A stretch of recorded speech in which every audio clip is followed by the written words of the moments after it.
Assalamualaikum warahmatullahi wabarakatuh. Selamat pagi Bu Tika dan teman-teman. Pada kesempatan kali ini kami kelompok 3 akan menyampaikan materi tentang media pembelajaran berbasis audio.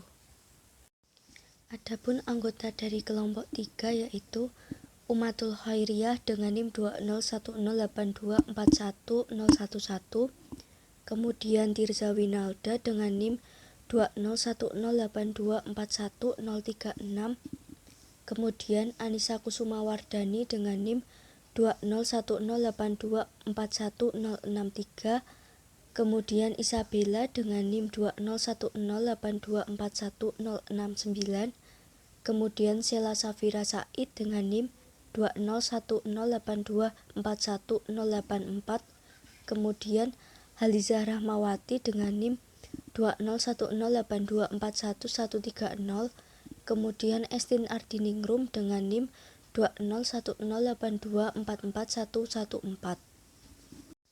Yang pertama, ada pengertian media audio. Media audio adalah suatu alat atau sumber belajar yang di dalamnya berisikan pesan informasi, khususnya materi pelajaran yang diterapkan menggunakan indera pendengaran. Selanjutnya yaitu fungsi media audio.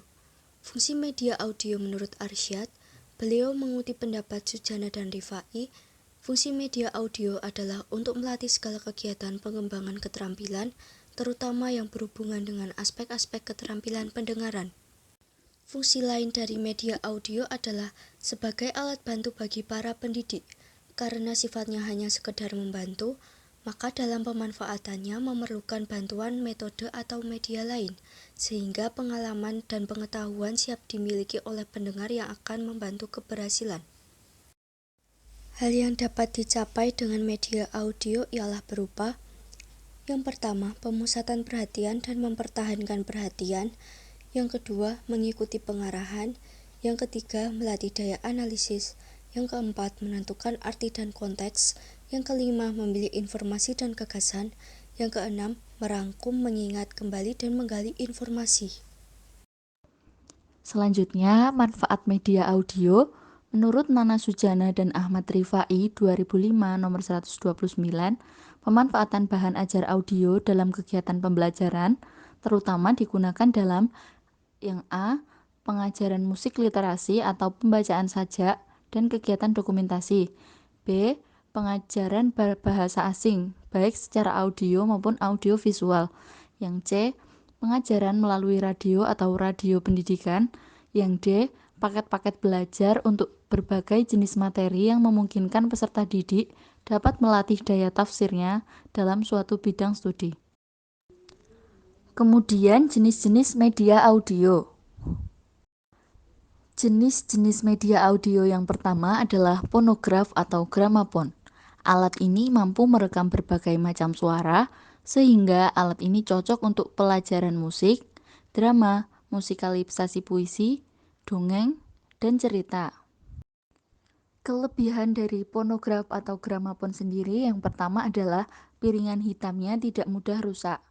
Yang kedua, suaranya juga bagus saat direkam. Yang ketiga, pada era modern, piringan hitam menjadi barang antik yang berharga mahal. Kekurangan gramafon yang pertama, dari segi fisik, ukuran piringan hitam besar. Yang kedua, cukup berat, kira-kira 90-200 gram, sehingga tidak praktis untuk dibawa kemana-mana. Jenis media audio yang kedua, ada alat perekam pita magnetik. Ialah nama lain dari kaset tape recorder yang merupakan media untuk menyajikan pesan melalui proses perekaman kaset audio. Kelebihan alat perekam pita magnetik diantaranya mempunyai fungsi ganda yang efektif, pita rekaman yang dapat diputar berulang-ulang tanpa mempengaruhi volume, rekaman dapat dihapus secara otomatis dan pitanya dapat digunakan lagi, dapat menyajikan kegiatan-kegiatan di luar sekolah, rekaman dapat digandakan untuk keperluan perorangan, dan pengajaran tape recorder relatif mudah. Sedangkan kekurangan dari alat perekam pita magnetik diantaranya daya jangkauannya terbatas. Biaya penggandaan alatnya relatif lebih mahal daripada radio, dan pita kaset suara memiliki kekuatan terbatas. Yang ketiga ada compact disc atau CD. Nah, CD ini merupakan sebuah piringan optikal yang digunakan untuk menyimpan data secara digital. Adapun kelebihan dari CD yaitu bentuknya yang sangat simpel dan ringkas, kemudian kualitas suaranya yang jernih, kemampuan merekam yang hebat sehingga dapat merekam hingga dari 700 MB. Kemudian perawatannya mudah, tahan dalam penggunaan berulang-ulang, dapat memperbaiki mutu suara karena musik yang direkam secara digital, dan dapat memindahkan data dari CD ke media lain seperti komputer, kemudian ke iPod. Selain kelebihan, ada juga kekurangannya. Kekurangannya yaitu permukaan CD lebih mudah tergores. Dan jika tergores, optical unitnya tidak bisa membaca CD sehingga kerjanya tidak optimal. Yang keempat ada radio. Radio ini merupakan alat komunikasi elektromagnetik yang digunakan untuk mengirim dan menerima pesan suara dengan menggunakan sistem gelombang suara melalui udara. Adapun kelebihan dari radio ini adalah yang pertama, jangkauannya sangat luas. Kedua, harganya relatif terjangkau dan mudah untuk mendapatkannya. Ketiga, memiliki variasi program cukup banyak. Keempat, baik untuk mengembangkan imajinasi peserta didik. Dan yang kelima, peserta didik lebih memusatkan perhatian terhadap kata, kalimat, atau musik sehingga sangat cocok untuk pengajaran bahasa. Sedangkan untuk kekurangan dari radio adalah 1. Sifat komunikasinya hanya satu arah. 2. Jika suaranya monoton akan lebih cepat membosankan bagi peserta didik. Dan yang ketiga, program siarannya selintas sehingga tidak bisa mengulang dan peserta didik harus serius dalam menyimaknya. Jenis media audio yang kelima yaitu laboratorium bahasa. Laboratorium bahasa merupakan suatu ruangan yang di dalamnya terdapat alat untuk melatih peserta didik dalam mendengar dan berbicara bahasa asing. Untuk kelebihan dari laboratorium bahasa yaitu, pertama, media ini lebih canggih, dan yang kedua, ruangannya yang nyaman untuk proses pembelajaran. Sedangkan untuk kekurangannya, pertama, peralatan terbatas, kedua, perawatan dan pengadaan media relatif lebih mahal. Dan ketiga, menggunakan laboratorium bahasa tidak hanya satu kelas saja, tetapi semua peserta didik dalam satu sekolah juga menggunakan. Jadi harus memerlukan perawatan yang ekstra. Kriteria pemilihan media pembelajaran audio. Kriteria pemilihan media pembelajaran audio dirumuskan menjadi satu kata, yaitu action, yang merupakan akronim dari access, cost, teknologi, interactivity, organization, dan novelty.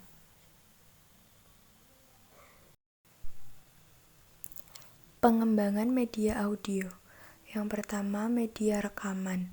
Isi rekaman digunakan untuk merangsang pikiran, perasaan, perhatian, dan kemauan siswa sebagai upaya untuk mendukung terjadinya proses belajar.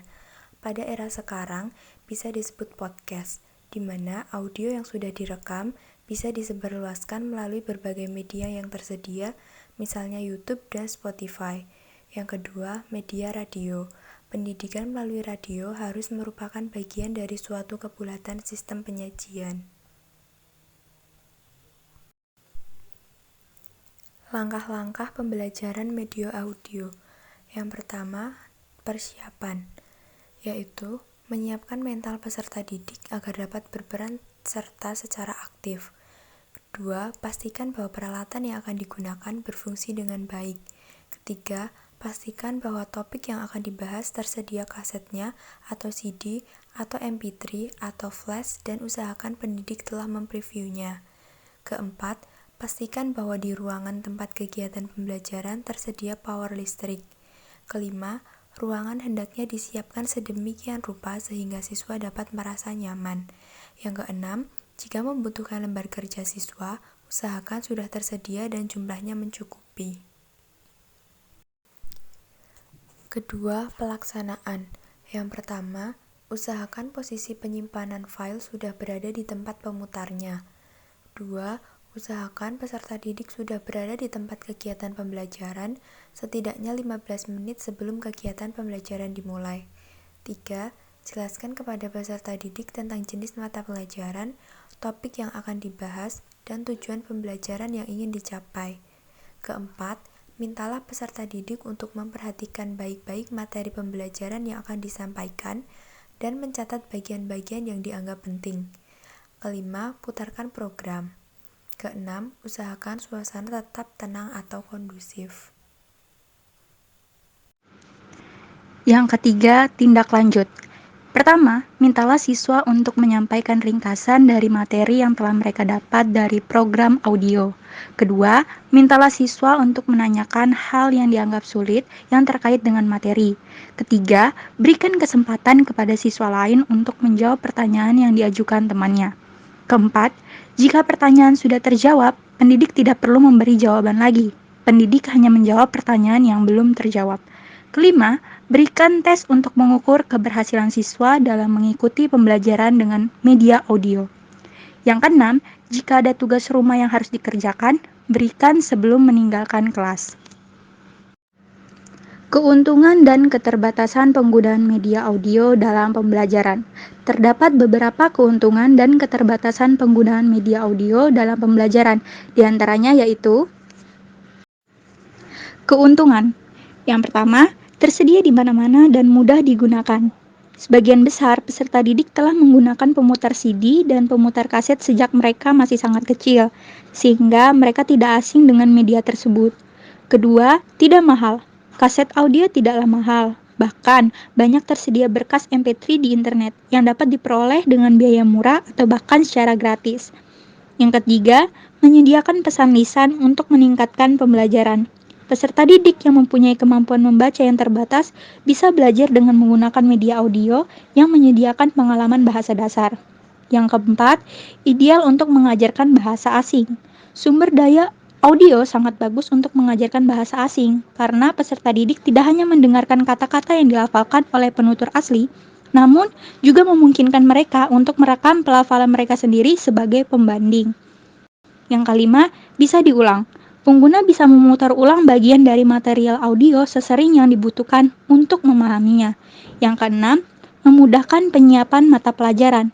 Pengajar bisa merekam mata pelajaran mereka sendiri dengan mudah dan ekonomis, serta menghapus yang telah usang atau tidak bermanfaat lagi. Keterbatasan. Yang pertama, tidak memantau perhatian. Peserta didik yang kesulitan belajar mandiri ketika menyimak audio rekaman, perhatian mereka mungkin cenderung kemana-mana. Mereka mendengar pesan rekaman tersebut, tapi tidak sepenuhnya menyimak dan memahaminya. Yang kedua, kesulitan dalam pemantauan kecepatan.